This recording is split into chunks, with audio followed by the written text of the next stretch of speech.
Colonel, can you tell us a little bit more about Our Country, Our Choice? You're the CEO, and what is this organization all about? Well, you can find it on the internet. It's ourcountryourchoice.com. I would encourage your listeners to go and look at the website. That will tell you a great deal. I am not a founder. I was asked to come in and do this job, and I looked at it and I decided that, yes, it needs to be done because the people that founded it and are building this organization, which is designed to support a nationwide movement, are determined to unite Americans across party lines. Now, people say, well, that's impossible. No, it isn't. It's not impossible at all. Americans share a lot of values and they agree on lots of things. We just never hear about it. Americans want an end to these overseas interventions, unquestionably. Americans want their borders defended. They want the illegals expelled, and they want the rule of law restored. They want the criminality to end. They don't like the sexualization of their children. They're appalled. They want that to stop. They want financial integrity. In other words, they want a system that works, and they recognize that there will be pain involved with that. And then finally, they want electoral integrity, which we don't have right now.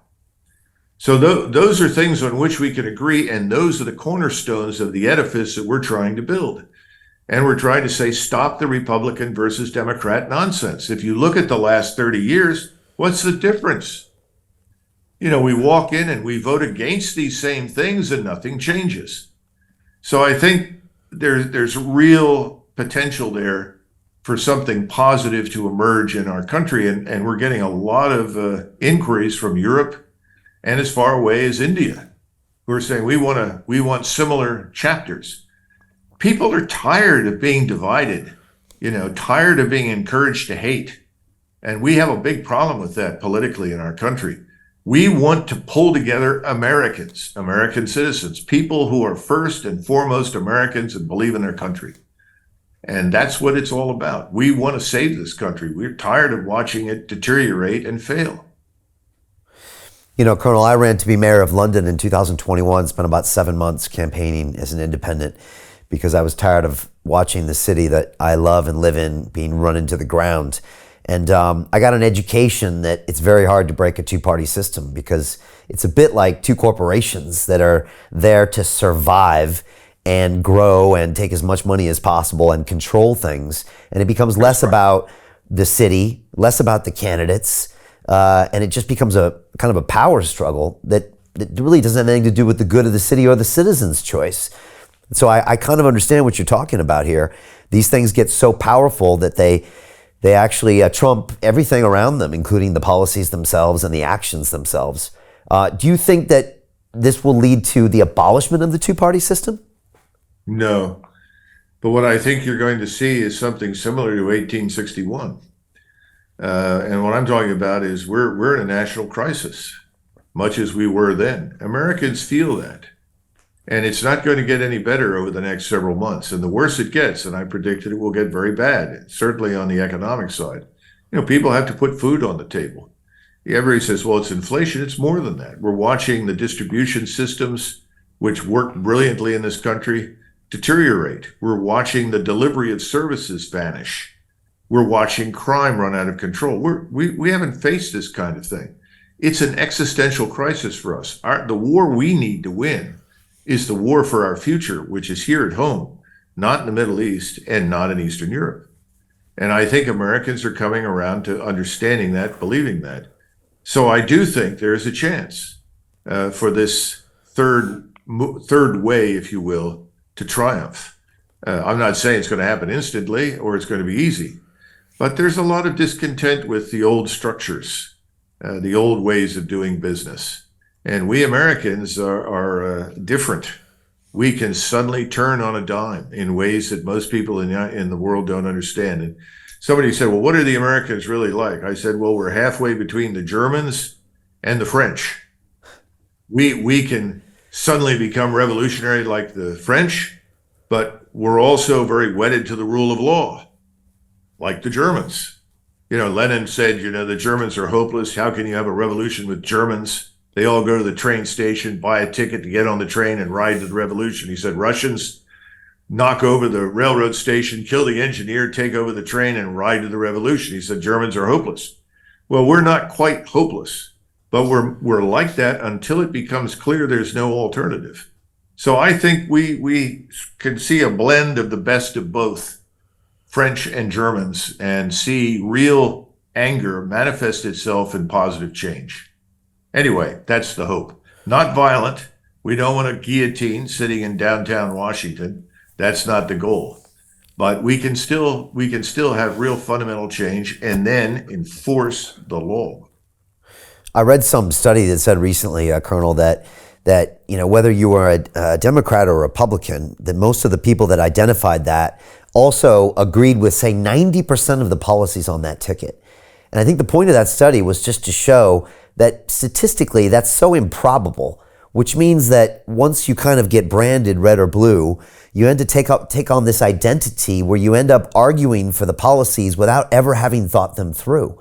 And so, say, take a Democrat, they're all of a sudden they're for climate change and they're for abortion and they're for all these things, but yet they've never actually thought through those concepts. And because of our social media, it gets reinforced. But if you really strip all that away, you could probably find that these people have real opinions. They have common ground with each other. And it seems in some ways this two-party system kind of gets people to stop thinking and then identifies these two groups and then fight with each other when in fact that's not really in anyone's interest.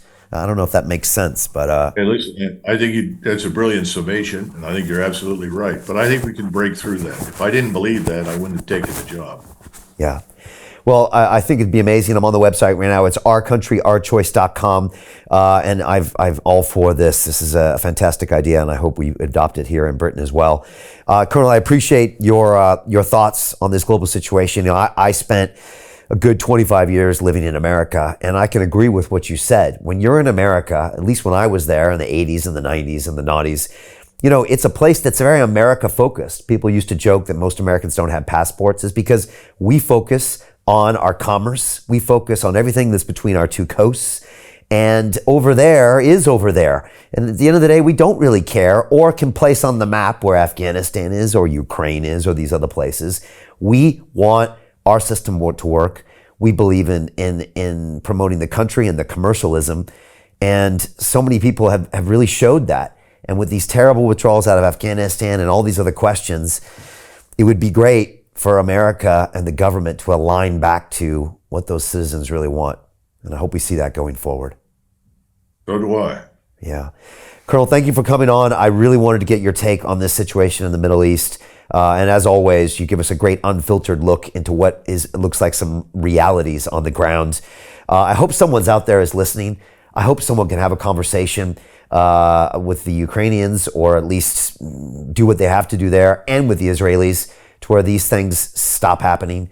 Because if they continue, there's going to be some problems and mistakes. And with nuclear armed countries, we only need one of those, and it's a terrible conclusion. So thank you, Colonel. Look forward to our next conversation. Thank you. All right. All the best. We appreciate you. Thank you for watching. We'll see you next time on London Real. Take care. Bye. So Jim Rickards has just recorded a video that's not available to anyone in the public, and he's going to be talking about how this upcoming recession is going to be fast, it's going to be bloody, it's going to be nasty. But at the same time, he's going to show you how you can position yourself to profit from all of this chaos.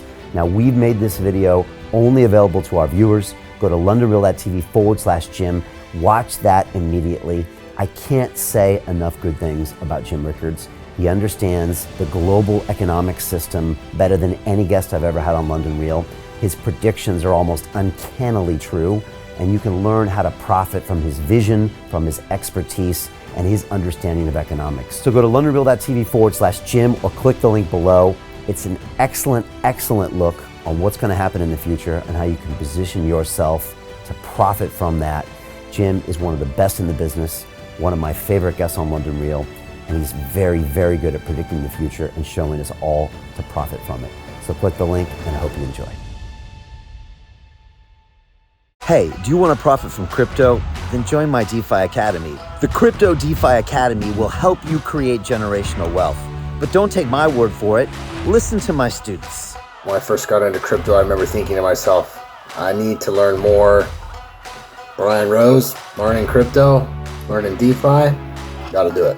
I am so grateful that I jumped in and did this. I had to break through some limiting beliefs that I can do this, that I can afford this, that I can be in this. It challenges the things that are deeply rooted within us. Joining DeFi Academy has been one of the best decisions I have made on my blockchain journey. This course was a life changer, a game changer, a huge eye-opener, coming from knowing practically nothing at the speed of the learning over 4 weeks was just fantastic. The information you provided in this class was invaluable. I feel far more confident in my next steps. You took complex concepts and made them easier to understand. What's different than so many other ones is it just doesn't tell you what to do. It actually makes you do it. This is for people who are serious about becoming traders. This is the way it should be done. I realized from this learning experience again that it is not about what you learn, but about who you learn it from. The energy was insane.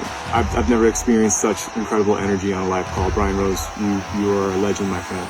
It's the only thing in the market where you can get all information and learn everything what you need to know. Everything is so clear and so well done, and I'm just forever grateful for this program. It made me feel so much more confident about crypto than I did before.